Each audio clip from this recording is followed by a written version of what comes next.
Audible हूँ सबको मैं? ओके क्लास, चलिए स्टार्ट करते हैं टॉपिक। ओके, मैंने बात की थी आपकी, that is in last class. आपका नर्वस सिस्टम मैंने स्टार्ट किया था, ठीक है। नर्वस सिस्टम में मैंने आपकी बात शुरू की थी और मैंने ये बताया था कि आपका जो ब्रेन है, बेसिकली ब्रेन के लिए आपकी टोटली जो कनेक्टिविटी है वो किससे है? नर्व सेल से है, ठीक है। एंड नर्व सेल्स मैंने आपको एक्सप्लेन किया था कि नर्व सेल्स जो है वो हमारी बॉडी के सबसे लॉन्गेस्ट सेल्स होती हैं, ठीक है। नर्व सेल्स हमारी बॉडी की सबसे लॉन्गेस्ट सेल्स होती हैं और बेसिकली नर्व सेल्स के थ्रू ही, क्या मैं सबको दिखाई दे रहा हूं?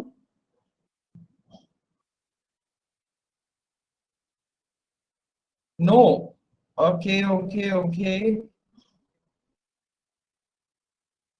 Wait wait.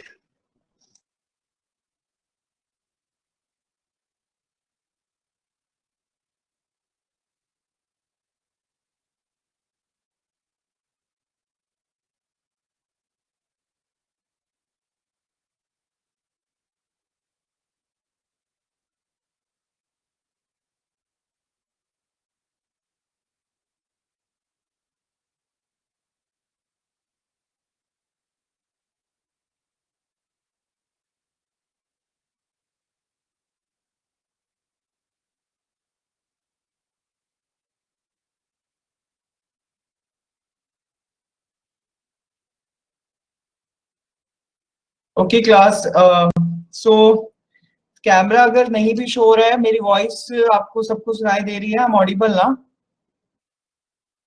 ओके ओके, चलिए तो फिर आज अगर मैं नहीं भी दिखाई दे रहा हूँ तो आप बिना मुझे देखे ही क्लास समझ लीजिएगा। तो देखिए, मैंने आपको बताया था प्रीवियस क्लास में कि नर्वस सिस्टम में आपकी सबसे इंपॉर्टेंट जो है वो है नर्व सेल्स, ठीक है। एंड नर्व सेल्स में मैंने आपको बताया था कि नर्व सेल्स हमारी बॉडी की सबसे लॉन्गेस्ट सेल्स होती हैं और नर्व सेल्स का काम होता है इंफॉर्मेशन को एक्सेप्ट करना, ठीक है। नर्व सेल्स जैसे इंफॉर्मेशन को एक्सेप्ट करती हैं तो याद होगा आपको, मैंने बताया था कि वो सारे मैसेज को ट्रांसफर करती हैं कहां पर? स्पाइनल कोड पर। एंड स्पाइनल कोड के बाद वो मैसेज कहां पर जाता है? टुवर्ड्स द ब्रेन, यानी ब्रेन के पास जाता है। और जैसे ही ब्रेन के पास जाता है तो ब्रेन हमारा अकॉर्डिंग टू द एक्शंस जो मैंने आपको बताए थे, आपको याद होगा मैंने एक्शंस बताए थे, तीन टाइप ऑफ एक्शन जो कि इनवॉलेंटरी, वॉलेंटरी और आपके रिफ्लेक्स एक्शंस थे, ठीक है। इन तीनों टाइप के एक्शंस के अकॉर्डिंग जो भी एक्शन उनको लगता है कि वो बेस्ट सुटेबल है, फॉर एग्जाम्पल अगर इनवॉलेंटरी एक्शन है तो भी ब्रेन एक्ट करेगा, अगर वॉलेंटरी है तो भी एक्ट करेगा, और अगर रिफ्लेक्स है तो वो अपना कुछ ना कुछ रिएक्शन जरूर देगा, ठीक है। और ये सब करने के लिए ब्रेन के अलग अलग पार्ट्स इस चीज के लिए इन्वॉल्व होते हैं, क्योंकि जो ब्रेन की एक्टिविटीज है ना, वो पूरे ब्रेन में अलग अलग पार्ट्स अपने अपने टाइम पर करते हैं, जो कि उन्हें परफॉर्म करनी है उस टाइम के लिए ही वो उसको परफॉर्म करते हैं। Clear class? याद है आपको ये सब बातें मैंने बताई थी?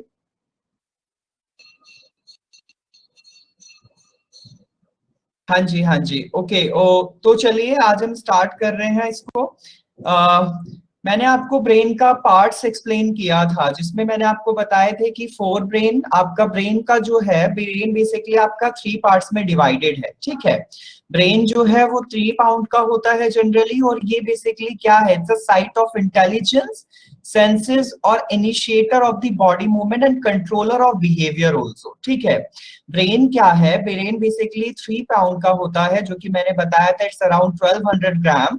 और ये इंटेलिजेंस की साइट होती है, जिसमें मैंने आपको ये बताया था कि इंटेलिजेंस से जुड़ी आपकी मेमोरी, कॉग्निशन, परसेप्शन, ये सब इंटरलिंक्ड रहते हैं, क्योंकि आपकी short term memory, long term memory, ये सब कनेक्ट कौन करता है? आपका ब्रेन करता है।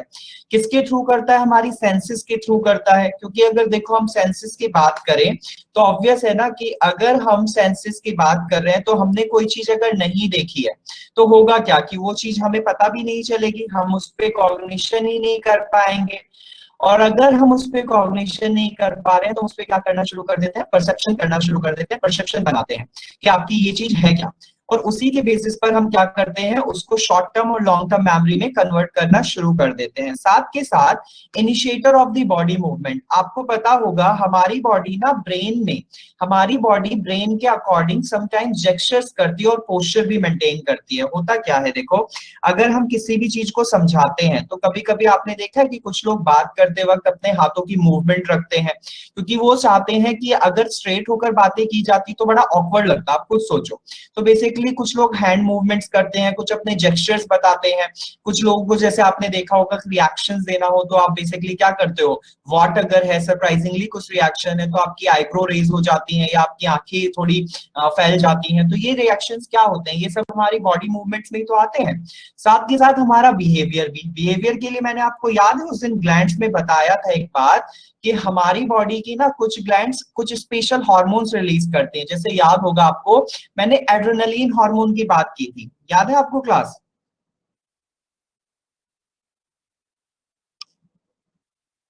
क्लास याद है आपको, मैंने बात की थी।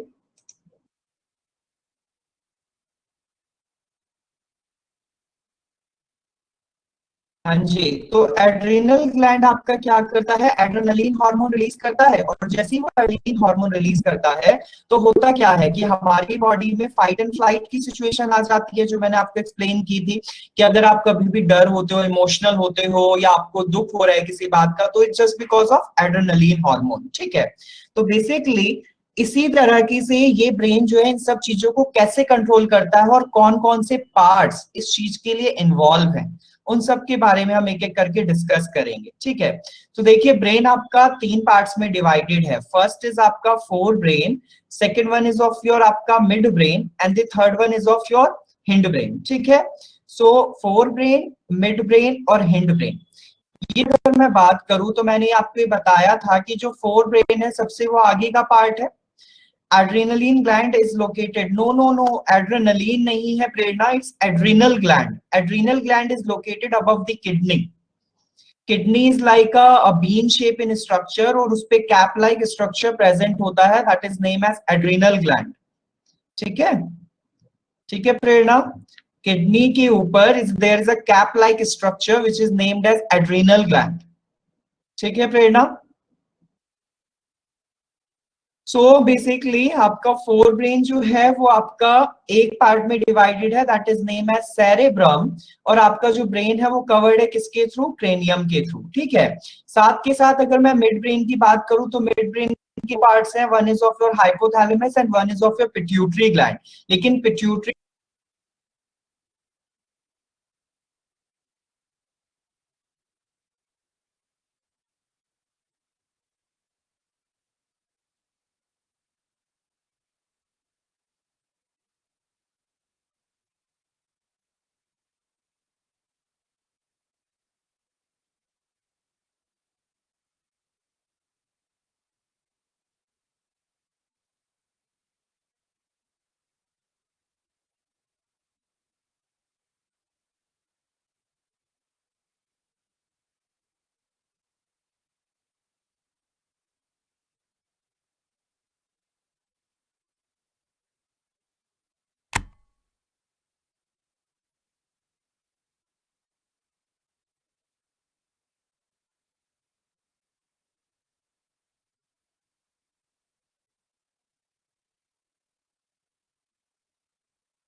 तो क्लास हम बात कर रहे थे किसकी, दैट इज योर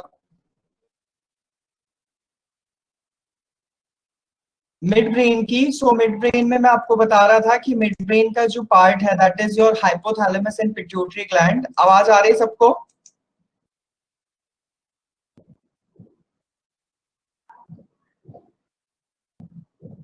हाँ जी। सो मिड ब्रेन का जो पार्ट है आपका हाइपोथैलेमस और पिट्यूटरी ग्लैंड, हाइपोथैलेमस को पार्ट माना जाता है, लेकिन brain is not, pituitary gland is not the part of आपका मिड ब्रेन, ठीक है।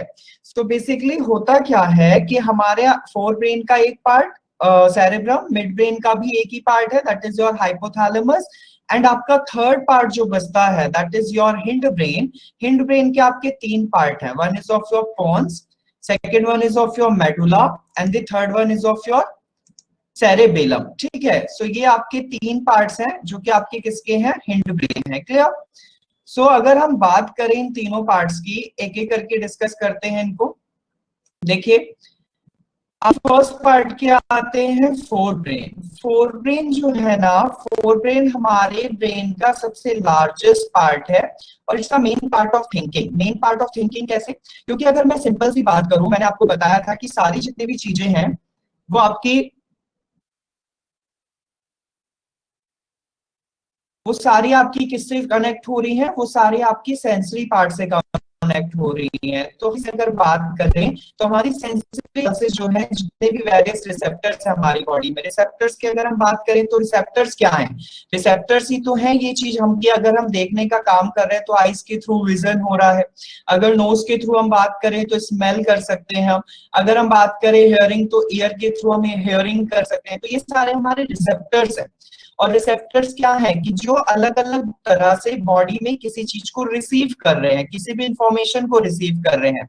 आईज की नर्व सेल्स अलग तरीके से काम कर रही हैं, और ईयर की नर्व सेल्स अलग तरीके से काम कर रही हैं, नोज की नर्व सेल्स अलग तरीके से काम कर रही हैं। तो हो क्या रहा है कि फोर ब्रेन बेसिकली हमारा लार्जेस्ट है, क्योंकि ये सारी चीजों को कनेक्ट करके चल रहा है, और इसीलिए it's a main part of thinking, ठीक है। साथ के साथ अगर हम बात करें अगेन मिड ब्रेन की, मिड ब्रेन का part hypothalamus, and hind brain की बात करें तो पॉन्स, मेडुला एंड सेरेबेला। तो अब चलिए एक एक करके इनको डिस्कस कर लेते हैं। सेरेब्रम, सेरेब्रम आपका जो है it's a largest part of the brain, ठीक है। ह्यूमन ब्रेन का लार्जेस्ट पार्ट है, और टॉप मोस्ट पार्ट आप ये कह सकते हो कि सबसे ज्यादा पोर्शन जो कवर करता है वो आपका कौन करता है, सेरेब्रम करता है, क्लियर।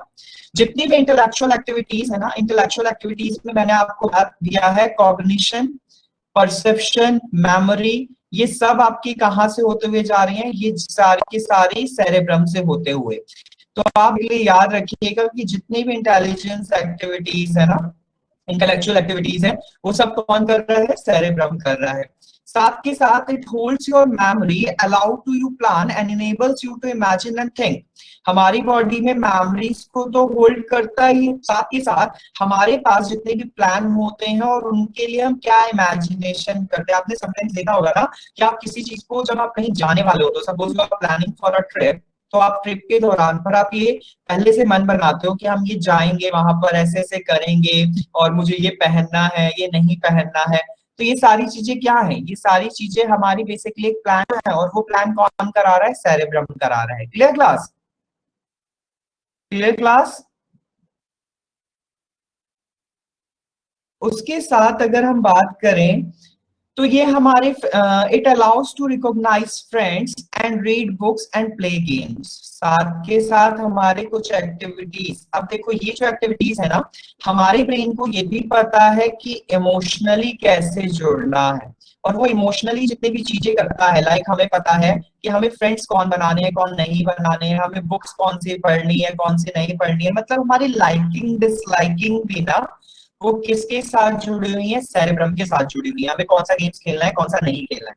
साथ के साथ हमारे voluntary motor actions, voluntary motor actions मैंने आपको वॉलेंटरी वर्ड बताया था शायद, कि हमारी बॉडी में ना जो अपनी इच्छा से आप करना चाहो। अब वॉलेंटरी मोटर का मतलब क्या है, मोटर का मतलब है कि जहां पर आपकी ना एक्टिविटी आपकी बॉडी पार्ट से कनेक्ट करती हुई हो। फॉर एग्जांपल मोटर एक्शंस को हम लेते हैं, जैसे कि आपको ना बाइसाइक्लिंग करने का मन कर रहा है, आप बाइसाइक्लिंग में क्या करोगे? बाइसाइक्लिंग में यू विल पेंडलिंग योर बाइसाइकिल, आप बाइसाइकिल को पेंडल करोगे, तब जाकर ही तो आप उसे चला पाओगे।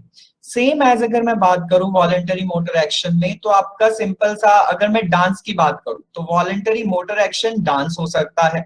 और कोई एग्जांपल बताइए चलिए वॉलेंटरी मोटर एक्शंस के। क्लास वॉलेंटरी मोटर एक्शन के एग्जांपल और क्या हो सकता है? क्योंकि अगर मान लो पेपर में आ जाए कि this action is related with which part, और वो मान लो कोई वॉलेंटरी मोटर एक्शन हुआ, तो आपके दिमाग में ये मिक्स तो हो जाए ना कि वॉलेंटरी मोटर एक्शन एक्चुअली है क्या। Yes, voluntary motor action typing आप ले सकते हो, बिकॉज टाइपिंग में आपका मन करे तो आप टाइपिंग कर सकते हो, मन नहीं कर रहा तो you will not do the typing. ठीक है, सो वॉलेंटरी मोटर एक्शन है। अनदर कोई?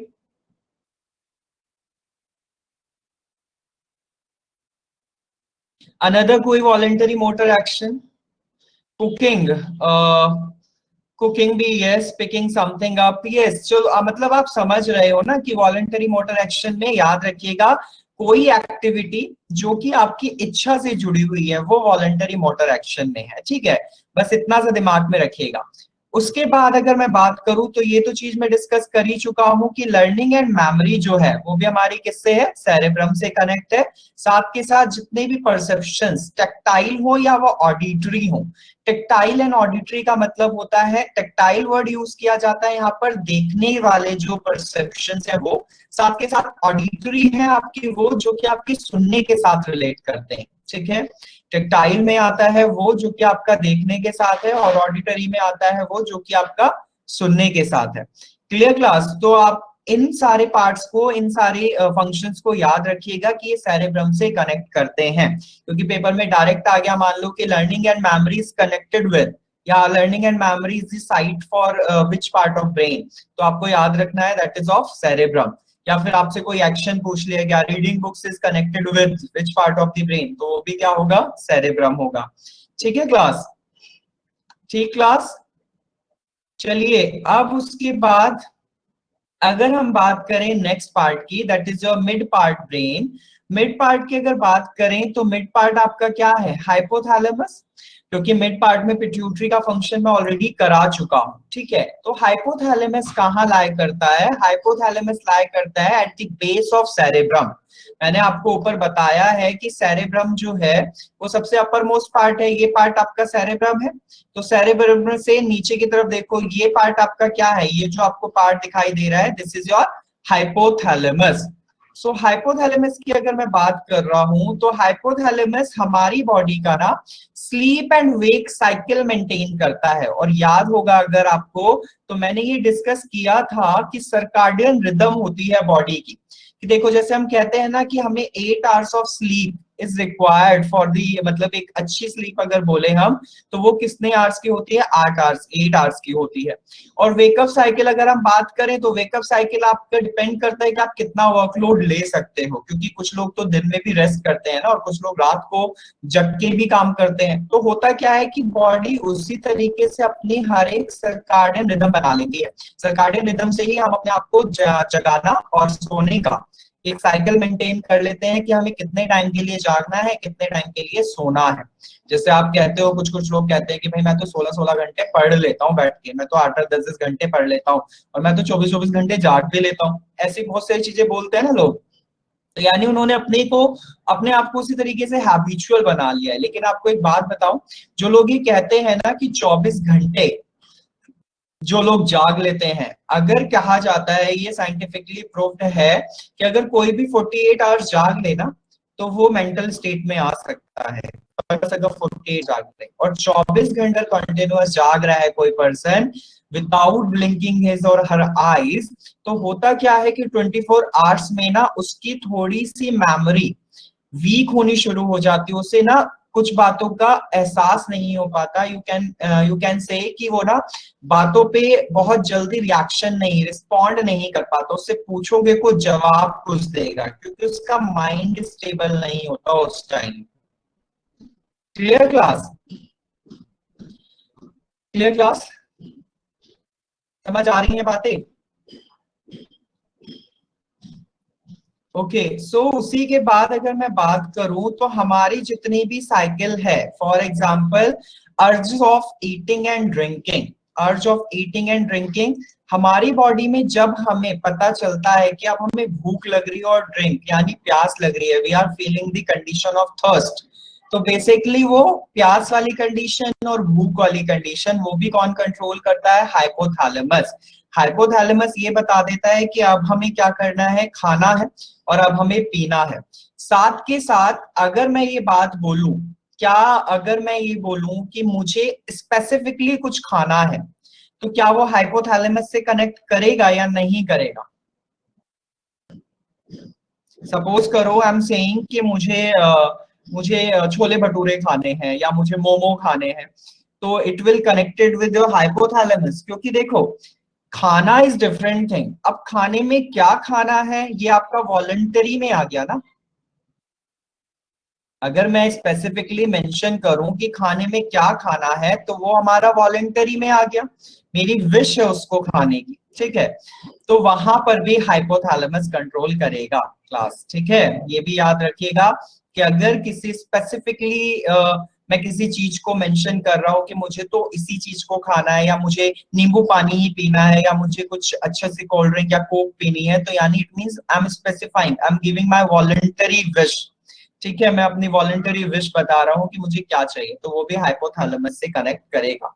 साथ के साथ हमारी बॉडी में मैं आपको ये बता चुका हूं कि एड्रेनलिन हार्मोन जब फ्लो होता है ड्यूरिंग अ टेस्ट और द जॉब इंटरव्यू, ये भी कौन मेंटेन करता है? हाइपोथैलेमस। क्योंकि याद होगा मैंने बताया था कि हाइपोथैलेमस पिट्यूटरी को कंट्रोल करता है एंड पिट्यूटरी ग्लैंड बाकी अदर ग्लैंड्स को कंट्रोल करती है। याद है ये बात आपको?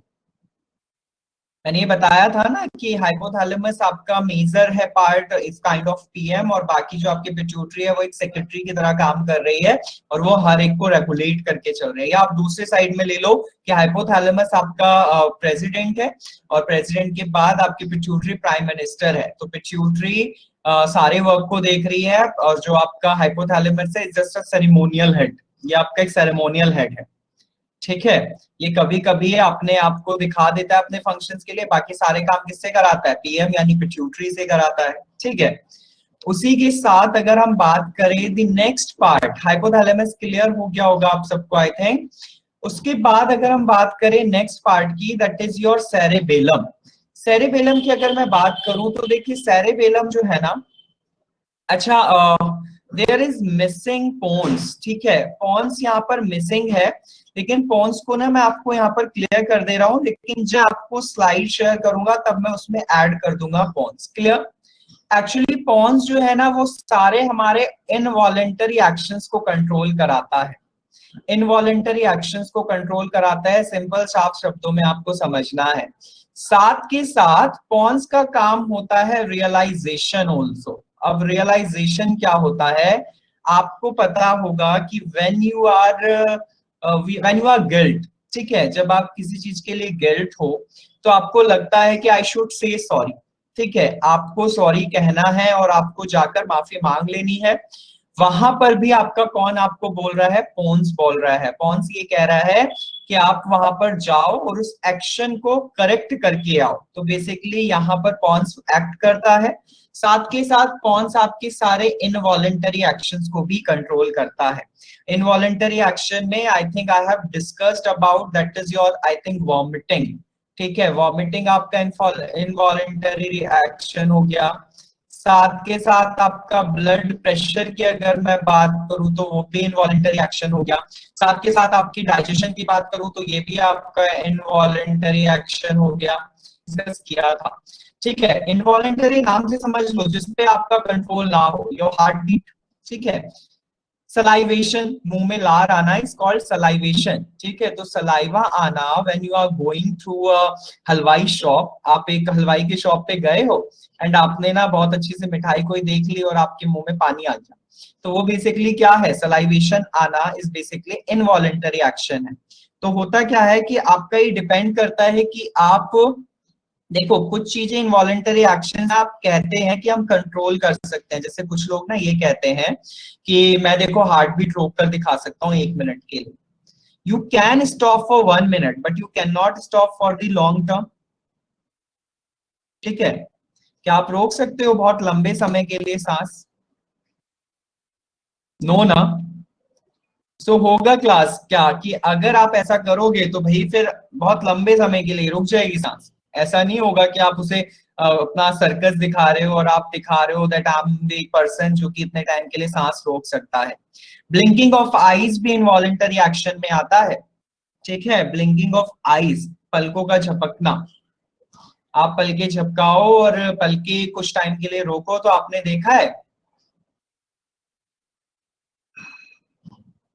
नहीं, हम दिल की धड़कन की बात नहीं कर रहे हैं प्रेरणा, हम बात कर रहे हैं लोग सांस रोकने की बात करते हैं ना।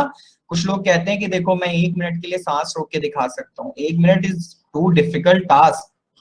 1 मिनट के लिए सांस को रोकना इज टू डिफिकल्ट टास्क। ऐसे नहीं होता।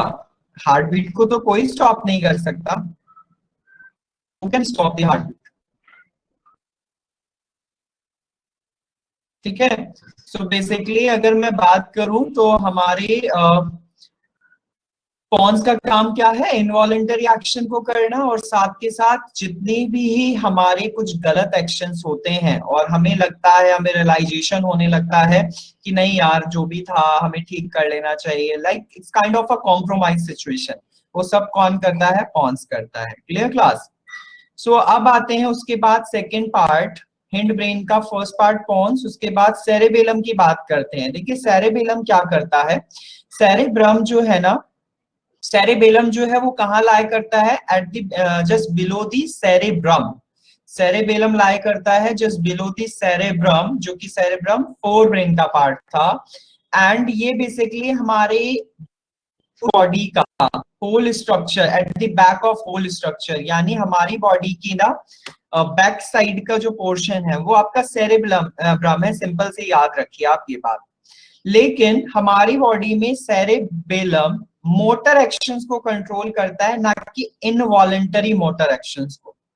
अब देखो मोटर एक्शंस को कुछ की बात, अच्छा मुझे ना आप एग्जांपल खुद से दो। वॉलेंटरी मोटर एक्शंस के तो आपने एग्जांपल मुझे दिए, लेकिन मोटर एक्शन बॉडी का ऐसा कौन सा होगा? बताओ। मोटर एक्शन से आप क्या समझते हो? यहाँ वॉलेंटरी वर्ड नहीं है, यहाँ सिर्फ मोटर फंक्शंस है।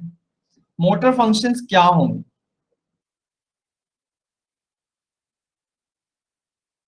बताओ क्लास। सोच रहे हो या गूगल कर रहे हो?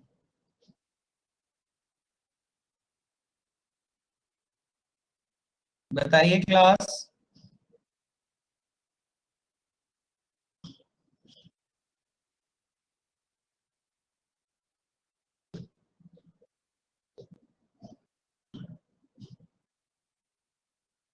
That involves Prerna movement of limbs, Anmol Tandon heart. Heart कैसे भाई? हार्ट मोटर फंक्शंस में कैसे?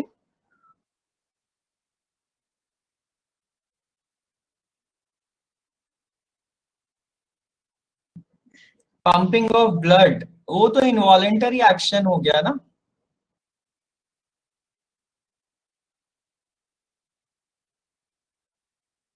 Involuntary motor, no no, I am not asking Kaninika involuntary motor. यहाँ पर मैंने इनवॉलेंटरी वर्ड तो ऐड ही नहीं किया। यहाँ पर सिर्फ मैंने मोटर फंक्शंस बोले हैं कनिनिका।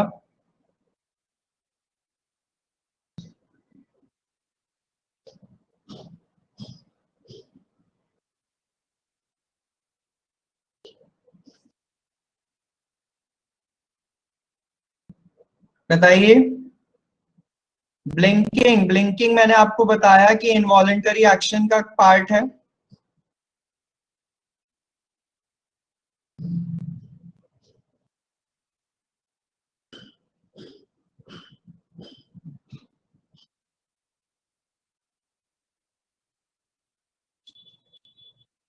देखिए एक्चुअली होता क्या है कि हमारे मोटर फंक्शंस ना बॉडी के कुछ ऐसे हैं जो कि लिमिटेड हैं। Like if you are holding a pen, तो होल्डिंग ऑफ पेन आप कैसे करते हो? अपने दोनों फिंगर्स, अंगूठा और आपकी फर्स्ट फिंगर जो है और आपकी मिडिल फिंगर, इन तीनों का इस्तेमाल करते हो ना आप किसी भी पेन या पेंसिल को होल्ड करने के लिए।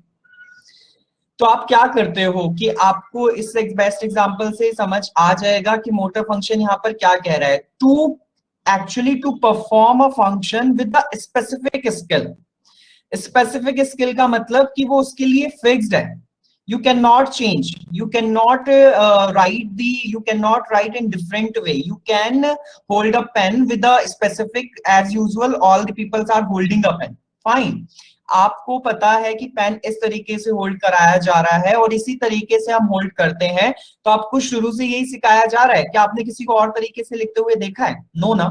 तो होता क्या है कि मोटर फंक्शन में यहां पर हम बात कर रहे हैं किसी एक स्पेसिफिक तरीके से किसी एक काम को करना, ठीक है क्लास, और उसको उसी तरीके से किया जाए, बाकी तरीके से कभी वो ना किया जा पाए, ठीक है।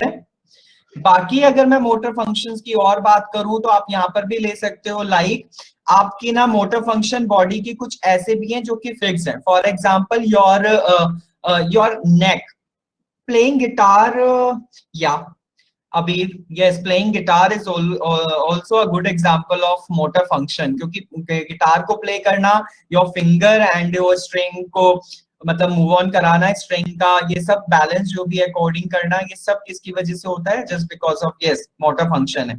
बाकी अगर आपको सिंपल सा बोलूं तो ये भी कह सकते हो मोटर फंक्शन में, जैसे कि आपकी गर्दन, अपने गर्दन को आप 180 डिग्री से 180 डिग्री यानी आपके शोल्डर टू शोल्डर ला सकते हो, क्या आप उसे पूरा बैक ले जा सकते हो? नो।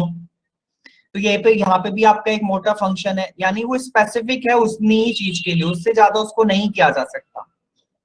समझ आ रही है क्लास बात? समझ आ रहा है क्लास? यस। सो अब मोटर फंक्शन के बाद अगर हम बात करें, सो नेक्स्ट फंक्शन सेरेबेलम का, it is responsible for the precision of voluntary actions and maintaining the posture and balance of the body. देखो आ भी गई यहाँ पर वो बात, हमारी बॉडी में वॉलेंटरी एक्शन का प्रिसिशन, वॉलेंटरी एक्शन का मतलब आपने डांस किया, सपोज आपका डांस करना इज लाइक का योर वॉलेंटरी एक्शन, फाइन, लेकिन डांस में प्रिसाइज करना अपने आप को is actually responsible bye the cerebellum. आपने डांस में अपने पोस्चर को बैलेंस किया, आपने सिटिंग पोस्चर्स को अच्छा किया आपने, और आपने बॉडी को बैलेंस किया कि अगर मुझे सपोज करो मैं टोज पे खड़ा होना चाहता हूं, तो टोज पे खड़ा होना आपका वॉलंटरी एक्शन हुआ, और टोज को आपने कितनी देर तक स्टेबल करके रखा, प्रिसाइज करके रखा कि जिससे आप टोज पर खड़े रह सको, उसे ठीक करते रहे आप, तो ये किसके अंडर में आता है? सेरेबेलम के अंडर में आता है। समझ आई बात क्लास? तो सेरेबेलम बहुत अच्छा सा फंक्शन कर रहा है यहाँ पर, और ये बहुत बार पेपर में आ भी चुका है कि balance and posture of the body are actually maintained by which part of the brain? That is by the cerebellum. Clear class? चलिए उसके बाद अब बात करते हैं नेक्स्ट पार्ट की, योर सेरेबेलम के बाद दैट इज योर मेडुला। ठीक है, मेडुला की अगर मैं बात करूं तो मेडुला जो है ना, it forms the bone stem, brain की स्टेम बनती है। एक्चुअली मेडुला और पोन्स ना दोनों सेम सा ही फंक्शन परफॉर्म करते हैं, याद रखना, ये दोनों मिलकर ना क्या बनाते हैं? हमारी बॉडी की, हमारे ब्रेन का ब्रेन स्टेम कहलाते हैं। यानी अगर ये ना होना, जैसे पेड़ में तना ना होना, मजबूत नहीं होगा तो पेड़ स्टैंड कैसे करेगा? सेम एज यहाँ पर भी यही बात कही गई है कि अगर मेडुला के साथ पोन्स वर्क ना करे तो ये ब्रेन स्टेम नहीं बन पाता, और बेसिकली ये ब्रेन स्टेम हमारी बॉडी के लिए बहुत इंपॉर्टेंट है। तो बेसिकली होता क्या है, मेडुला भी हमारा ब्रेन के बेस में लाई करता है और continuous into the spinal code, यानी हमारे स्पाइनल कोड तक फैला हुआ है। स्पाइनल कोड आपको बताई थी ना हमारी, जस्ट जो आपकी बैक नेक है वो आपका स्पाइनल कोड है, जस्ट बिलो द ब्रेन, याद होगा, आप डायग्राम देख लीजिएगा। और सेम एज मैं बता ही चुका हूं कि ये हमारे क्या करता है, पोन्स के साथ कर रहा है, तो यानी ये सारे किसको करेगा? इनवॉलेंटरी फंक्शंस को कंट्रोल करेगा। ठीक है, इनवॉलेंटरी फंक्शंस पोन्स के साथ कंट्रोल करने में देखो बहुत सारी चीजें हैं, इनके लिए अगर डिटेल स्ट्रक्चर आप पढ़ोगे, pumping of blood heart beat से कनेक्ट करता है। तो हार्ट का फंक्शन आपका इनवॉलेंटरी हुआ, लेकिन उसकी जो बीटिंग है उसको तेज स्लो आपका कम ज्यादा करना, ये कौन कर रहा है? मेडुला कर रहा है। इट मींस आप ये कह सकते हो, if you are performing a heavy exercise तो आपकी हार्ट बीट क्या हो जाएगी? बहुत फास्ट हो जाएगी। तो रेस्ट पे आपकी हार्ट बीट जैसे ही फास्ट हुई तो आप क्या करते हो? आप रेस्ट स्टेट पे आओगे, हार्ट बीट नॉर्मल हो जाएगी। तो इनवॉलेंटरी एक्शंस, अब समझना बात को, पॉन्स इनवॉलेंटरी एक्शन का मेन मकसद है कंट्रोल करने का, लेकिन उनमें जो भी वेरिएशन आ रहा है वो कौन करेगा, मेडुला करेगा। समझ आ रही क्लास बात? हार्ट बीट 72 टाइम्स है पर मिनट, इट्स फिक्स्ड, ये इनवॉलेंटरी एक्शन हो गया, लेकिन उसमें थोड़ा भी अब इंक्रीज और डिक्रीज होना, थोड़ा भी चेंज होना, वो कौन कर रहा है, मेडुला कर रहा है। Clear class? साथ के साथ रेस्पिरेशन, रेस्पिरेशन में मैंने आपको बताया था कि रेस्पिरेशन बेसिकली आपका होता क्या है, रेस्पिरेशन आप ऑक्सीजन को इनसाइड इनटेक कर रहे हो एंड कार्बन डाइऑक्साइड को रिलीज कर रहे हो। कोर्स के दौरान पर ऑक्सीजन को इनटेक करना, कार्बन डाइऑक्साइड को रिलीज करना एंड हमारी बॉडी में एनर्जी फॉर्मेशन होना by the glucose molecule is called respiration. याद रखिएगा, रेस्पिरेशन में सिर्फ ऑक्सीजन और कार्बन डाइऑक्साइड का आना जाना नहीं है, उसमें एनर्जी फॉर्मेशन भी इन्वॉल्व होगा, तो हम उसे रेस्पिरेशन कहते हैं। साथ के साथ जैसे एनर्जी बन रही है, वो एनर्जी कितने मॉलिक्यूल्स में बन रही है, वो सब कौन मेंटेन करता है, मेडुला करता है। क्लियर? साथ के साथ साइज ऑफ द प्यूपिल, साइज प्यूपिल की अगर मैं बात करूं तो आपने में आते हैं तो हमारी आईज क्या हो जाती हैं, श्रिंक हो जाती है, सिकुड़ जाती है ना। उसके साथ अगर मैं बात करूं, मैं कभी अंधेरे वाले कमरे में पहुंच जाऊं तो अंधेरे में क्या होता है, मुझे अपनी आंखें बहुत फैलाकर देखनी पड़ती हैं, क्यों? क्योंकि मुझे कुछ भी विजिबल नहीं होता। तो बेसिकली साइज ऑफ प्यूपिल यहाँ पर कौन मेंटेन कर रहा है, मेडुला। ब्लड प्रेशर को भी मेंटेन करता है आपका मेडुला, साथ के साथ सलाइवेशन एंड वॉमिटिंग को।